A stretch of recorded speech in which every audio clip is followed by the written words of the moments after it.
हर गांव में कुछ कहानियां होती हैं जिनमें मिट्टी की खुशबू भी होती है और इंसान के लालच की गंध भी। ये कहानी है रामपुर गांव के किसान धनपाल की, जो मेहनती तो था पर धीरे धीरे उसके मन में लालच घर करने लगा।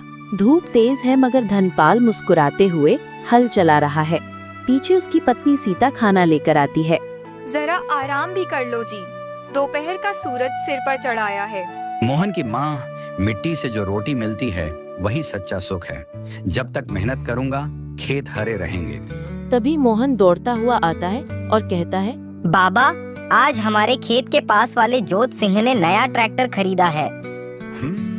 ट्रैक्टर बड़ा अच्छा होता अगर हमारे पास भी होता। शाम का समय, गांव के लोग चाय पी रहे हैं, हंसी मजाक चल रहा है। भाई लोग, मेरे ट्रैक्टर से तो आधे गांव की जमीन जोत दूं एक दिन में। अब बैलों का जमाना गया। लोग उसकी तारीफ करते हैं, पर धनपाल की आंखों में हल्की जलन दिखता है। लालच बीज की तरह होता है, एक बार मन में गिर गया तो धीरे धीरे जड़ें जमाने लगता है। रात का समय है, एक अजनबी धनपाल के पास आता है, रघु ठग। काका, सुना है तुम्हारे खेत में पुराना कुआं है, उसके नीचे सोना छिपा है। अगर चाहो तो मैं मदद कर सकता हूँ निकालने में। सोना? कहाँ का सोना?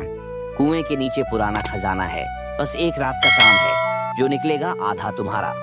और यहीं से शुरू हुई धनपाल की जिंदगी की सबसे बड़ी भूल। काला आसमान, टिमटिमाते तारे, धनपाल फावड़ा चला रहा है, रघु देख रहा है। तभी सीता आती है और कहती है, सुनो जी, कहाँ हो? आधी रात को खेत में क्या कर रहे हो? कुछ नहीं, बस पानी की निकासी देख रहा हूँ। लालच छिपाया नहीं जाता काका, पर अगर सफल हुए तो जिंदगी बदल जाएगी। तभी जमीन थोड़ी धंसती है और सोने के सिक्के चमकते दिखते हैं। भगवान, सचमुच सोना! अगले दिन गांव में अफवाह फैल जाती है कि धनपाल के खेत से कुछ मिला है। धनपाल, सुना है तुम्हारे खेत में कोई पुरानी वस्तु मिली है? वो सरकार की संपत्ति होती है, दिखाओ जरा। कुछ नहीं मिला प्रधान जी, अफवाह है सब। लालच इंसान से सच्चाई छीन लेता है और सच्चाई के बिना मन हमेशा डरता रहता है। रघु रात को भाग जाता है सोना लेकर। धनपाल जागता है और देखता है उसका खेत खुद गया, कुआं सूख गया और उसका सपना टूट गया। हे भगवान, मैंने क्या कर डाला? मेरी मेहनत, मेरी ईमानदारी सब मिट्टी में मिल गई। दिन बीतते हैं, खेत बंजर हो चुका है। सीता और मोहन परेशान हैं।